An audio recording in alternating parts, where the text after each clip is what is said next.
আমি আপনাদেরকে শুরুতেই বলেছিলাম যে আমি শেষ পর্যন্ত খেলবো। আমি কিন্তু প্রথম দিনেই এই ঘোষণা দিয়েছিলাম। গতকালকেও আমি বলেছি, আজকে সকালেও আমি বলেছি যে আমি শেষ পর্যন্ত দেখব। সেই সঙ্গে আমি এটাও কিন্তু বলেছি, বারবার বলেছি, ক্যাটাগরি 1 এবং 2 যেভাবে নির্বাচন হয়েছে তা কখনোই গ্রহণযোগ্য নয়। নির্বাচন শুধুমাত্র নির্বাচনের দিন আপনারা যে ব্যালট পেপার দেখেন সেটা নির্বাচনের রায় কিন্তু নয়। ক্যাটাগরি 3-এ যদি আপনি দেখেন, ক্যাটাগরি 3-এ সাবেক 15 জন ক্রিকেটার থাকেন, 5 জন এনএসসির ভোটাররা থাকেন, বিশ্ববিদ্যালয়ের 9 জন থাকেন, শিক্ষা বোর্ডের 8 জন থাকেন, বাকিরা বিভিন্ন সার্ভিসের সংস্থার, সব মিলিয়ে 45 জন। আমি দীর্ঘকাল যাবত এই ক্রিকেটের সঙ্গে জড়িত একজন সংগঠক হিসেবে, দীর্ঘদিনের কাউন্সিলর হিসেবে আমি বাংলাদেশ ক্রিকেট বোর্ডের এই নির্বাচন প্রক্রিয়ার সঙ্গে দীর্ঘদিন জড়িত। আপনারা অনেকে প্রশ্ন করতে পারেন, আপনি কেন তাহলে শেষ পর্যন্ত থাকলেন, আপনি আগে কেন বর্জনের ঘোষণা দিলেন না? আমি এই নির্বাচনকে কেন্দ্র করে বাংলাদেশ ক্রিকেট বোর্ডের সম্মানিত সভাপতির সঙ্গে অনেকবার আমি কথা বলেছি। একটি শুধু বারবার বলেছি যে নির্বাচন যেন নিরপেক্ষ হয়। যেহেতু আপনি কাউন্সিলর ক্রিকেট বোর্ড নির্বাচন করেন এবং বোর্ড সভাপতি নিজে 5 জন অধিনায়ক নির্বাচন করেন, আমি তার নৈর্ব্যক্তিক অবস্থান সব সময় চেয়েছিলাম। আপনি যদি কাউন্সিলরদের দিকে তাকান, কাউন্সিলরগুলো এদের অনেকেই বাংলাদেশ ক্রিকেট বোর্ডের চুক্তিবদ্ধ হিসেবে চাকরিরত আছেন। তারপরও আমি কিছু বলিনি। পরবর্তীতে শিক্ষা বোর্ডগুলো যদি দেখেন, সবকিছু মিলিয়েই কিন্তু গত প্রায় 2 মাস যাবত আমার নির্বাচনের অত্যন্ত প্রিপারেশন ছিল। নির্বাচনের ফলাফল সম্পর্কেও আমি জানতাম, কিন্তু নিচে নামতে নামতে এত তলানিতে পৌঁছাবে এটা একজন সংগঠক হিসেবে, একজন সাবেক ক্রিকেটার হিসেবে এটা আমি কখনোই অনুভব করতে পারিনি। আজকে যে নির্বাচনের ফলাফল হয়েছে সেটা সম্পূর্ণ প্রভাবিত। আপনারা জানেন ইতিমধ্যে তারা প্রায় 23টা, 24টা, 25টার মধ্যে পেয়ে গিয়েছে একটি প্যানেল, যারা এই সরকারের সঙ্গে ঘনিষ্ঠভাবে যুক্ত। আজকে আমি শেষ পর্যন্ত বলেছি যে আমি শেষ পর্যন্ত থাকব। আমি এই রেজাল্টের পরেও নির্বাচনের যে কপি থাকে সেখানেও আমি সাইন করেছি। আমি একটি জায়গায় ব্যত্যয় করিনি। শুধুমাত্র নির্বাচনী প্রভাবই নয়, আবারও দেখেন, আপনাদেরকে একটি জানাই, নির্বাচন কমিশন কতটুকু প্রভাবিত। যখন প্রথম ব্যালটটি কাউন্ট হয় সেখানে টিক চিহ্ন দেওয়ার প্রবিধান রয়েছে। সকল ক্লাবের এজেন্টরা উপস্থিত ছিলেন।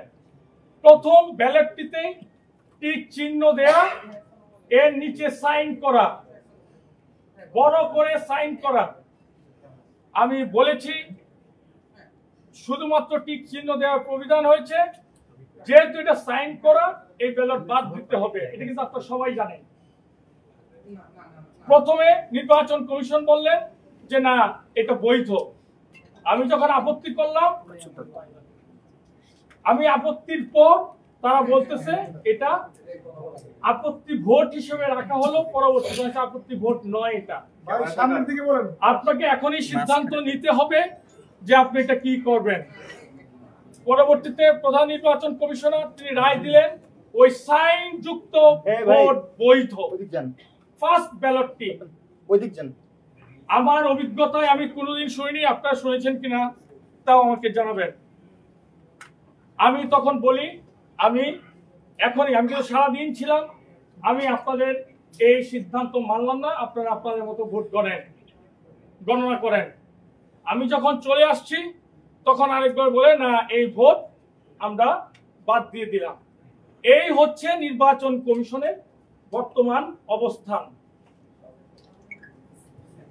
ভোটের ব্যাপারে আরো বলতে চাই, আপনারা যদি দেখেন আজকে শিক্ষা বোর্ডের যারা প্রতিনিধি ছিলেন তাদের মন্ত্রণালয়ে একটি তারা বলছে তাদের নির্ধারিত সভা ছিল, তারা 3টার সময় এসেছেন। এর মাঝেই আমার কাছে ব্যক্তিগতভাবে যে মেসেজ আমি পেয়েছি সেটা কিন্তু প্রভাবিত হওয়ার মতো। তাদেরকে সকল জায়গা থেকে যে ভোটগুলো আছে সম্পূর্ণভাবে প্রভাবিত করা হয়েছে। আজকে শুধুমাত্র প্রায় বলতে গেলে ক্যাটাগরি 3-এরই একটি পদে নির্বাচন ছিল, 24টা রেজাল্ট কিন্তু প্রায় পূর্ব নির্ধারিতই ছিল।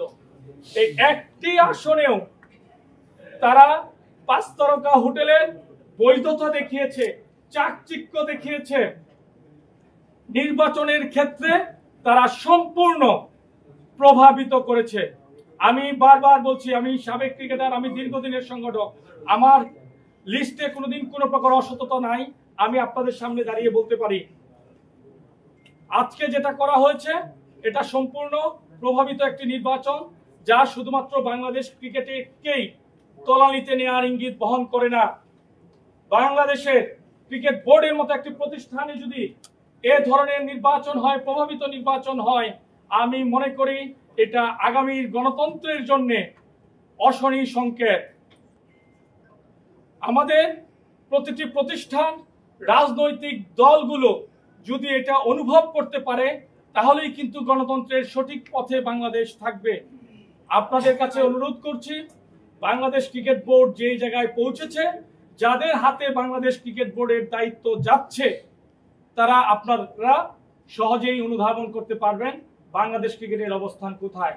তারা সবকিছু নিশ্চিহ্ন করে দিতে চাচ্ছে। তারা কাউকে, বিরোধী মতের কাউকেই তারা রাখতে চাচ্ছে না। আজকে এই নির্বাচন এতেই প্রতীয়মান হয়। ধন্যবাদ সবাই। এটা কারা করছে বলে আপনি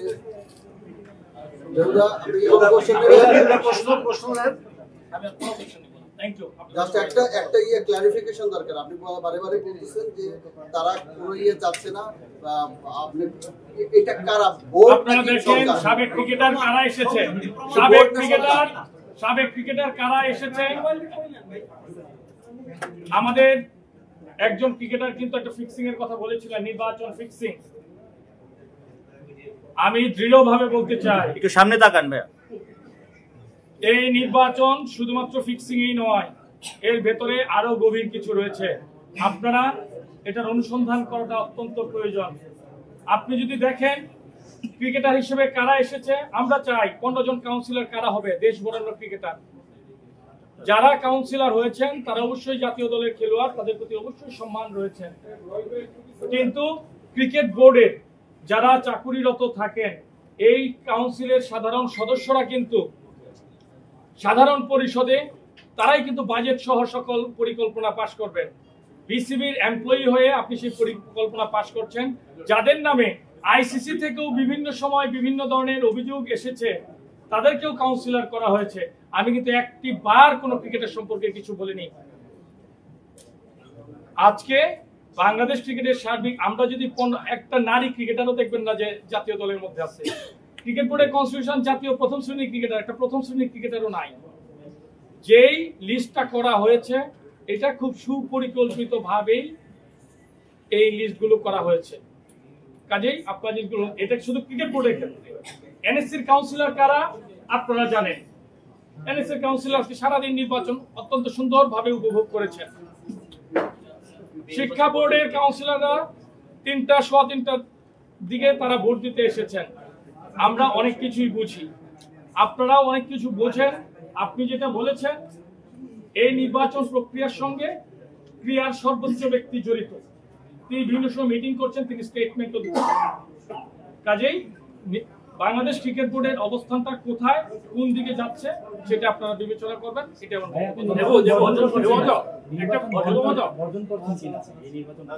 আমি যদি এখন নির্বাচন বর্জনের কথা বলি, আমি কিন্তু সব সময় বলছি, আমি সব সময় বলেছি আমি শেষ পর্যন্ত থাকবো। প্রতিটা সময় আপনাদেরকে বলেছি আমি সকল প্রতিবন্ধকতা সম্পর্কে কিন্তু আমি জানতাম, কিন্তু আমি চেয়েছি যে শেষ পর্যন্ত থাকি, ক্রিকেট বোর্ডের আসল চেহারাগুলো সবাই দেখুক। আজকে সারা জাতি ক্রিকেট বোর্ডে কি হয়েছে, গত ক্যাটাগরি 1, 2 সম্পর্কেও আমি প্রতিবাদ মুখর ছিলাম।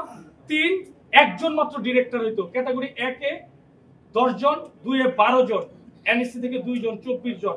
ক্যাটাগরি 1 এর রেজাল্টটাও তারা এভাবে নির্বাচনটা অনুষ্ঠিত করলেন। কাজেই নির্বাচন তো অবশ্যই কোনো খারাপ জিনিস তো গ্রহণ করার উপায় থাকে না, ডেফিনেটলি বর্জনই করতে হয়। আচ্ছা, আপনি বলছেন যে অনেক গভীরে গেলে অনেক কিছু জানা যাবে, আপনি যখন এত কিছু বললেন ওই বিষয়গুলো আমাদের মিডিয়ার সামনে বলুন না কেন? না এটা আপনারা অনুসন্ধান করেন, এটা আমাদেরও আমাদের কিছু কিছু দায় দায় আছে, আছে, আপনারা অনুসন্ধান করেন, আপনারা জানেন। আপনাদের অনুসন্ধান আরো হয়তো গভীর কিছু দিবে। আপনি কি চাপ অনুভব করতেছেন বলতে গিয়ে, বলতে না গিয়ে? আপনি যে আপনি গভীরে কি বললেন কিছু জানেন সেটা জানাইতে চাপ- চাপ বা শঙ্কার কারণে আছে আপনার? আমি কেন প্রতপার কোন চাপের মুখে গণমুক্তি হই নাই। আমি সামনের দিকে চলা মানুষ, আমি প্রগতির পথে সামনের দিকেই আমি যাবো। সবাই জেনে যাবে আজকে।